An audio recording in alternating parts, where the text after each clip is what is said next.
I had 17 boyfriends in my 20s. I ended things with each one because someone better always came along. But the last man I was with at 31 left me for a younger woman. I thought, no problem, someone better will come, but now men no longer seem interested in me. Honestly, I don't understand what has happened to the world. I've been single for 6 months, and every time I open one of these stupid dating apps, I feel a mixture of disgust and offense. It's like entering a supermarket where all the quality products are on the highest shelves, out of my reach, and at my level only dented cans and vegetables about to expire are left. Men in their 40s who look 60 with blurry photos of a fish they caught in 2009. Guys my age who still live with their parents and describe their job as an entrepreneur while posing with their friend's car.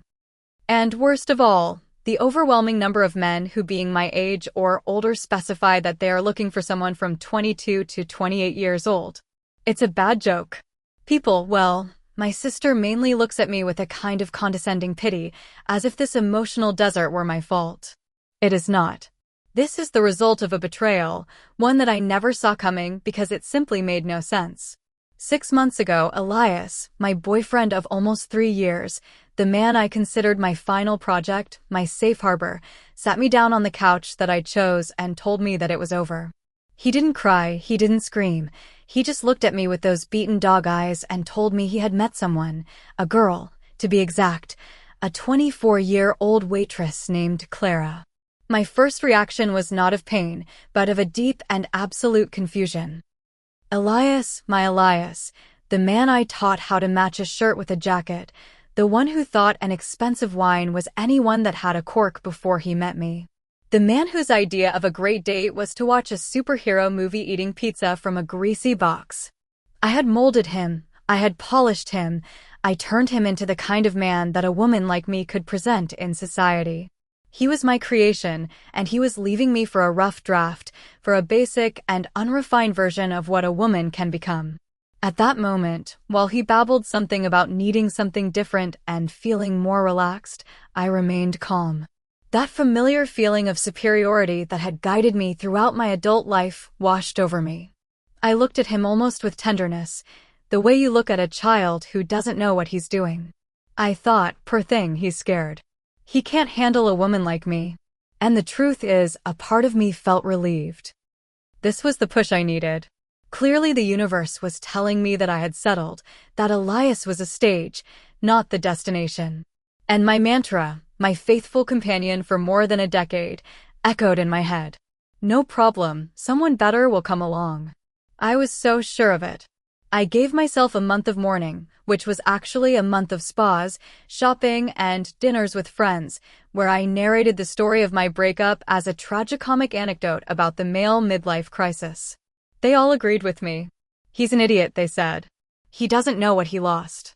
And I smiled because it was true. I was about to go back on the market, but this time as a 32-year-old version of myself, wiser, more successful, with an incredible apartment and a wardrobe that was the envy of everyone. I was a luxury product, and I was sure that the demand would be very high. But here I am 6 months later looking at my phone with a resentment that burns my stomach. The demand is not high, in fact it barely exists. The conversations I manage to start are insipid and die within hours. The few dates I've had have been a parade of mediocrity. Men who chew with their mouths open, who split the bill down to the last cent, who talk to me about their exes as if they were war heroines. And meanwhile, I see Elias on social media. My Elias smiling and hiking photos with his little girl. He looks happy and I don't understand anything. I did everything right. I played all my cards impeccably for years, and for some reason it seems I have lost the game. It is not fair. It's just not fair. The people who judge me now have no idea what my 20s were like. It wasn't a decade of chaos and mistakes, it was a strategic climb. It was like playing chess, and I was a grandmaster. Every move was calculated, every sacrifice was for a greater good. My future wasn't being cruel, it was being smart. My first serious boyfriend, David, from college, was a sweetheart, sweet, attentive. He wrote me poems and brought me breakfast in bed, but he didn't have an ounce of ambition.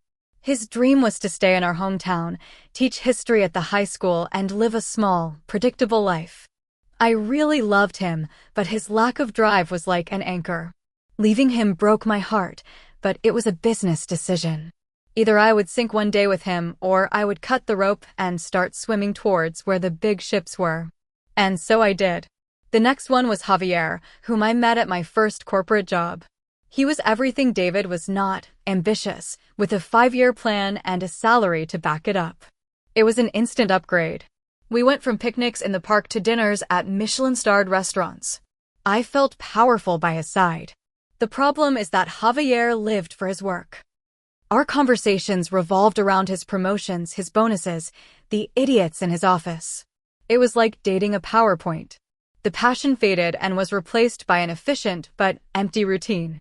I needed art, I needed to feel something. So once again, I made an executive decision about my life and moved on. Then came Leo. Leo, an artist, a whirlwind of emotions and creativity. With him, life was a vibrant chaos.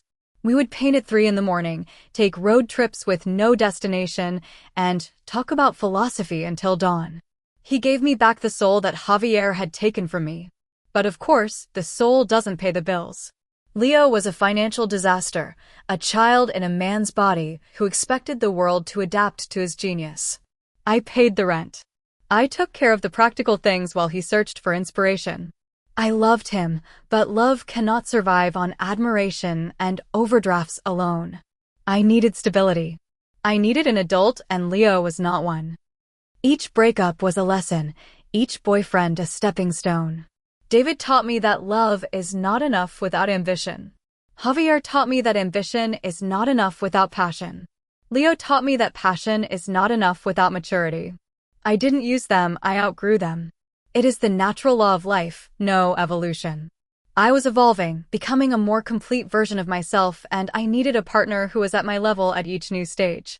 Anyone who saw my relationship history would not see a list of failures, but a very clear upward growth curve. My sister Sophia never understood.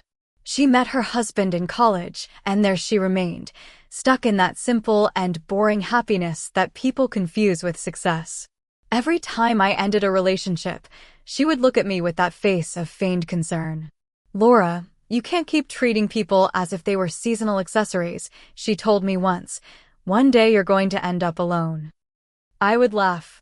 It was obvious she was envious of me, envious of my freedom, of my audacity, that I did not settle for the first thing I found.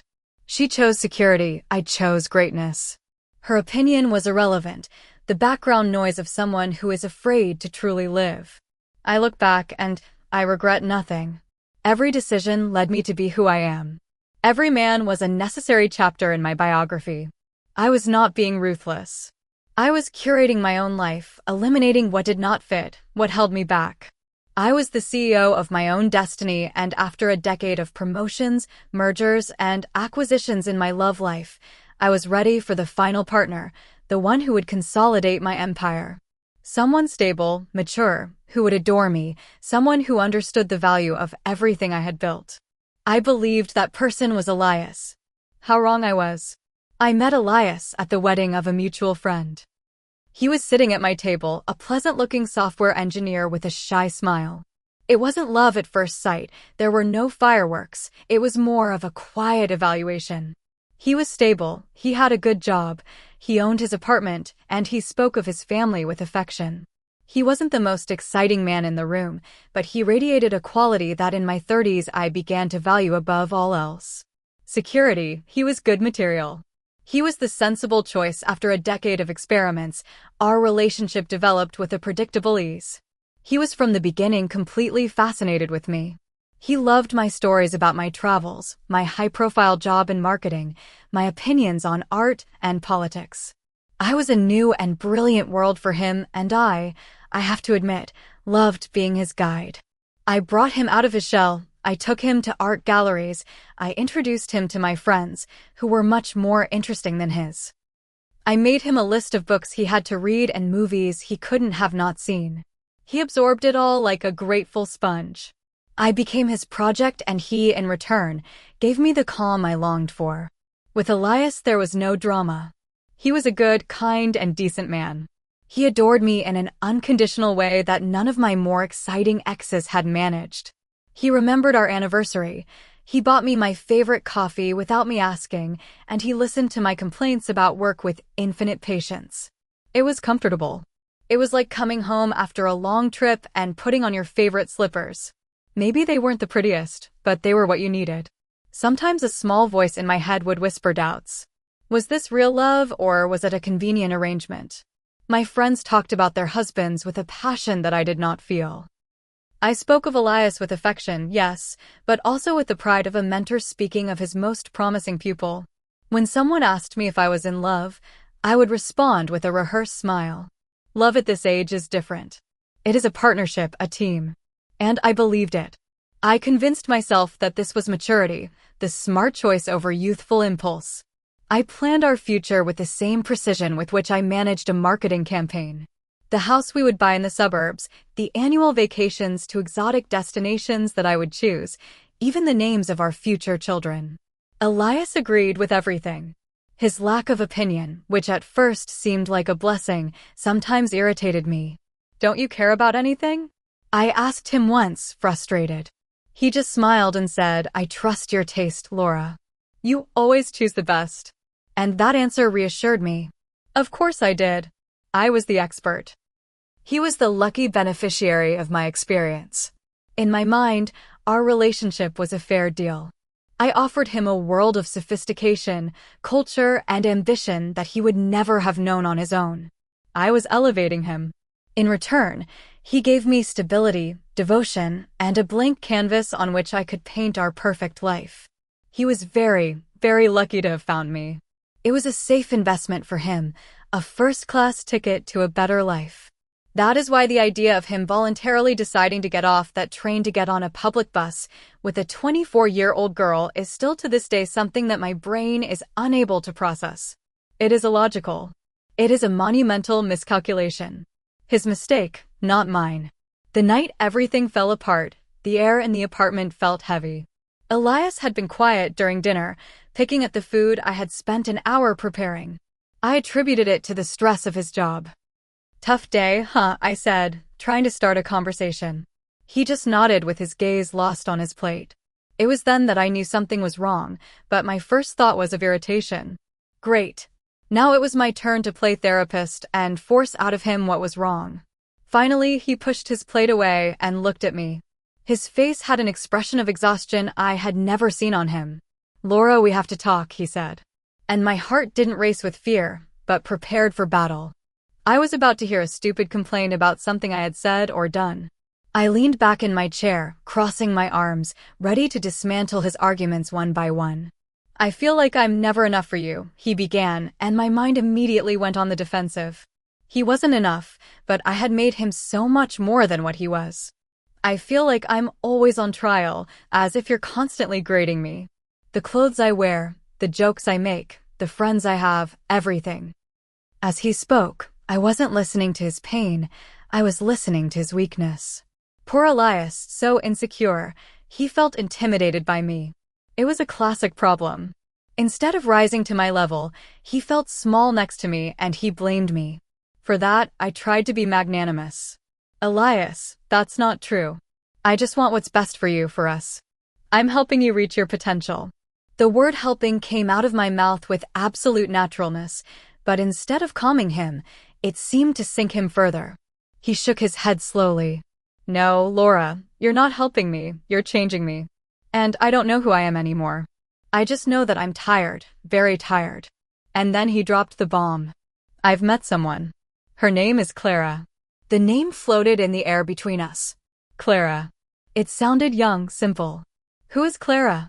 I asked, my voice turning to ice. He swallowed. She's different. With her I don't have to try. I can be myself. I feel at ease." That was the word that broke everything. At ease. He had undone 3 years of my work, of my investment, of my effort for ease. Ease was for retired people, for people without aspirations. It was a euphemism for boring, simple, mediocre. Fury rose in my throat like bile.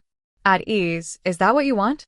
A quiet life with a simple little girl who probably laughs at all your bad jokes and thinks you're the smartest man in the world because she doesn't know anyone else. That's not love, it's laziness. My voice rose, filling the silence of the apartment. I gave you a world and you're throwing it in the trash for something easy. You can't handle a real woman, a strong woman, and that's why you go running off with the first little girl who smiles at you and doesn't challenge you to be better. He didn't defend himself, he didn't scream. He just stood there absorbing my words with an infinite sadness in his eyes. Maybe you're right, he said in a low voice. Maybe I can't, and that for me was his confession. He admitted his weakness, his cowardice. He got up from the table, went to the room, and started putting clothes in a suitcase. I didn't follow him. I sat there, trembling with rage and a strange sense of vindication. I was right. He was the weak one. He was the one who wasn't up to par. This breakup was not my failure, it was the irrefutable proof of his mediocrity. And so the door closed behind Elias, and I returned to the present. A present that materializes on the bright screen of my phone. An endless carousel of disappointments. The blind confidence I felt that night of the breakup, the certainty that something much better was just around the corner has eroded with every failed match, with every conversation that fizzles out, with every date that leaves a bitter taste in my mouth. My prize status seems to have been devalued in a market that I no longer recognize and whose rules seem to have been rewritten behind my back. I spend hours analyzing men's profiles, and it's like an anthropological study of male mediocrity. There is the recent divorce whose photos are a desperate cry for freedom, him on a boat, him on a motorcycle, him with a group of friends who look just as lost. His bio inevitably mentions that he is not looking for drama and that his children are his world. Then there is the eternal Peter Pan, the 35-year-old man who describes himself as young at heart and whose photos are all at music festivals or climbing mountains, as if life were a permanent energy drink advertising campaign. There is no trace of an adult life, of responsibility, of something solid to hold on to. But the real dagger in the heart are the profiles of the men who at first glance seem promising. The successful, the attractive, the ones who know how to write a complete sentence without spelling errors. I fill with hope for a second until I get to the part about their preferences. Looking for someone between 22 and 28. I prefer women without a complicated past, open to something serious with the right person, preferably under 30. It's a punch to the gut every time. What does that mean? That at 32 I already have a complicated past? That my experience, my career, my independence are now disadvantages? It's an insult. I have spent a whole decade building myself up, accumulating value, only to be told now that my market value has expired. Elias's word, at ease, echoes in my head like a mocking taunt. Now I understand everything. It wasn't just him, it's all of them. They don't want a partner, they want an admirer. They don't want someone who challenges them, they want someone they can easily impress. They want a blank slate, not a canvas already painted with a complex and rich history. They want youth not for beauty, but for malleability. And I, who pride myself on being a finished work of art, am seen as a museum piece, interesting to look at, but nobody wants to take it home. The resentment is a constant knot in my chest. I look at the girls in their early 20s, and I feel a rage that embarrasses me. What have they done to deserve the attention of the best men? Nothing, just being born later. They haven't fought, they haven't built, they haven't learned the hard lessons that I have learned, and yet they have the jackpot while I pick up the scraps. It is a cosmic scam, a fundamental injustice in the design of the world. So here I am in my beautiful apartment, surrounded by the beautiful things I have accumulated, with a successful career and a bright future ahead, but completely alone. It is not my fault. I refuse to accept that narrative. I played my cards in the best possible way, always looking to improve, always aspiring for more. The problem is not me, it's the game. It's rigged against women like me, women who dared to have standards, those who refuse to settle. The world punishes female ambition and calls it 1,000 things, demanding, difficult, intimidating, and in the end it leaves you alone wondering why doing everything right has led you to such a profoundly wrong result. Popular Reddit comments on the main story. Anonymous User 1. With all due respect, OP, but 17 boyfriends. At some point you have to realize that the common denominator in 17 breakups is you. It's not strategy, it's a pattern. It seems you never stopped to build something real because you always had one eye on the next opportunity. OP's response. You don't understand anything. They weren't breakups in the sense of failures. They were promotions. Each relationship taught me something and prepared me for the next level. Or was I supposed to stay with the first sweet but futureless guy just out of loyalty? That's not smart, it's conformity. My 17 boyfriends are my resume, the proof that I never settled for less than what I deserved at each stage of my life. Anonymous user 2. The way you talk about Elias as your final project and your creation is incredibly condescending. It sounds like you didn't love a man. You loved the idea of molding someone to your liking. No wonder he left with someone who, in his own words, let him be himself. People aren't clay for you to sculpt. OP's response condescending. I call it supporting. I saw his potential and wanted to help him reach it. What's wrong with wanting the best for your partner? I opened his eyes to a world he didn't know. He should be grateful. Yes, being himself means stagnating in mediocrity. So yes, I'm guilty of trying to avoid that. Some people need a push to be their best version. Anonymous user 3. There is an incredibly painful irony in your story. You spent a decade upgrading partners, leaving men for someone you considered superior. And now your last partner left you for someone who, by your criteria, was an upgrade, younger, easier. It's the same game, only for once it wasn't your turn to set the rules. OP's response. It is not the same game at all. My decisions were based on substance, ambition, intellectual compatibility, maturity. They were logical and rational upgrades. Elias's decision was purely superficial and based on insecurity. Leaving someone for their lack of ambition is growth. Leaving someone for a younger face is pathetic. There is no comparison. Update 1. Hello everyone. I've been reading your comments and honestly, I'm quite surprised by the lack of empathy. I guess it's easier to judge from the other side of the screen without having any idea what it's like to be an ambitious woman in today's world. I wrote my story thinking I would find some solidarity, but instead I have been met with a barrage of criticism that seems to come from my own sister's mouth. And speaking of her, the reaction here prompted me to do something I shouldn't have done. I called her. I needed to talk to someone in my circle, someone who really knew me, hoping she would put the hostility of a bunch of strangers on the internet into perspective. I started the call by complaining about the comments, telling Sophia how people were calling me calculating and condescending, expecting her to be outraged on my behalf. At first, she just listened, making those little and sounds she always makes when she's formulating a judgment in her head. Well, Laura, she finally said with that falsely soft tone of voice she uses just before dropping a bomb. And what did you expect? For them to give you a medal? I was frozen. I told her how Elias had shattered my confidence, how the dating world was a nightmare, and her response was that. I asked her to explain and she did. Oh, she did. Every word was like a slap. What did you expect, Laura? She repeated. You spent 10 years treating men as if they were steps in your personal career. You used them until they served to get you to the next floor, and then you kicked them away without looking back.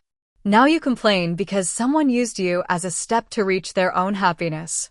It's not the world that's cruel, it's the echo of your own actions that has finally caught up with you. I was breathless, the echo of my own actions, the way she said it so coldly as if she had been waiting years to tell me. I tried to defend myself. I told her about my strategy, about my personal growth, that every decision had been logical. She laughed. A short, bitter laugh. Personal growth. You left David who adored you because he was too simple. Now you would give anything to find a man who adores you half as much as he did. That's when I lost control. I accused her of being jealous, as always, jealous that I had the courage to seek more. While she settled for her predictable life and her textbook marriage. I yelled at her that she knew nothing of my struggles, that it was easy for her to judge from her little bubble of security. The conversation turned into a horrible crossfire of accusations. We dug up grudges from childhood, things we hadn't said to each other in 15 years. In the end, I couldn't take it anymore. You know what, Sophia? I've always known you secretly enjoyed my misfortunes. Congratulations, you finally got what you wanted. I hope you're happy. And I hung up on her. Immediately after, I blocked her number on my phone and on all social media. I felt a tremor run through my body, but also a strange clarity. The comments here, my sister, they are all part of the same problem. The world cannot stand a woman who knows what she wants and goes for it. And if that means I have to be alone so as not to betray my own standards, then so be it. My isolation is now complete. It's me against the world, and that's okay. I'm used to fighting. Popular Reddit comments on the update. 1. Anonymous user 4. Wow, you literally faced some mild criticism. Here you ran to your sister for validation, and when she told you the truth you've been avoiding for a decade, you attacked her and cut her out of your life. You just proved the point of all the previous comments. You can't handle any opinion that doesn't reinforce your own victim narrative. OP's response. I didn't cut my sister out for telling me the truth. I cut her out for her toxicity. There is a difference between constructive criticism and a malicious attack from a person who has always been envious of you. It's called setting boundaries and protecting my mental health. Something that from what I see many people here don't understand. Anonymous user 5. I feel very sorry for your sister. She has probably watched this train wreck happening in slow motion for years and has tried to warn you in her own way. She finally tells you what she thinks from the heart, and your reaction is to burn the last bridge you had left. She is not your enemy, Laura. Your worst enemy is yourself. OP's response. Pity for her. Don't waste your compassion. Sophia lives a small, frightened life, and my freedom has always terrified her. Her truth did not come from the heart, it came from resentment. She didn't want to help me, she wanted to see me fall to her level. I won't let her. Final update. It's been 4 months since my last update. 4 months of silence, of reflection, and of an experiment that has confirmed everything. After the fight with my sister and reading the comments here, I decided to disconnect from everything. I needed space to think without the noise of others' opinions. And in that silence, something happened. I went to a cousin's wedding, an event I couldn't miss. And there were Elias and Clara. My plan was to be the personification of elegance and indifference. A brief greeting if necessary and nothing more, but I couldn't help but watch them from a distance, and what I saw turned my stomach. It was not the image I had created in my mind, that of a mature man being manipulated by a silly and superficial girl. What I saw was harmony. He wasn't trying to impress her. She wasn't looking at him with blind admiration. They laughed at jokes that only they understood. They touched each other with an easy familiarity. He seemed lighter, younger, more genuinely happy than I ever saw him with me. For an instant, a single, terrifying instant, a crack opened in my armor of rage, and I felt a pang of something different, a real and deep loss. The feeling of having lost not a project, but a person. That feeling was so unbearable that I crushed it immediately. I transformed it into a new theory. Maybe the problem was me, but not in the way everyone said. Maybe my standards were, in fact, too high for the real world. Maybe I needed to come down to earth and see what happened. So I decided to conduct a social experiment. There was a colleague at my work, Pablo, a divorced, kind, stable, but completely gray man. The type of man who normally wouldn't even register on my radar. He had asked me out a couple of times, and I had always politely declined. This time, when he tried again, I accepted. The date was at a modest Italian restaurant, chosen by him. It was a disaster from the beginning. I couldn't help it. Every story he told about his children or his ex-wife seemed banal to me. His clothes were correct, but boring, his opinions predictable. I felt like an anthropologist studying an unknown tribe. I think my superiority was noticeable in my posture, in my forced smile, in the way I answered his questions with monosyllables. The bitterness I have been accumulating for months was a layer so thick that not even the best makeup could hide it. Towards the end of the night, after an awkward silence, he looked at me with a strangely serious expression. Laura, can I ask you something with complete honesty? I nodded, expecting the typical question about why I was single. But he didn't say that. Why did you agree to go out with me? You've never shown the slightest interest before. And in a fit of frustration and exhaustion, I made the mistake of being cruelly honest. To be honest, Pablo, I said with a sigh, I'm trying to be less demanding. It's a kind of experiment. His reaction was not what I expected. He was not offended, he was not angry. His face filled with an immense and crushing pity. He looked at me, and for the first time all night I felt that he truly saw me. "Oh," he said in a low voice. "I see. Listen, Laura. Your problem is not your demands. Demanding intelligence, ambition, or kindness is fine." He paused and then dealt me the final blow. "Your problem is that you are cruel.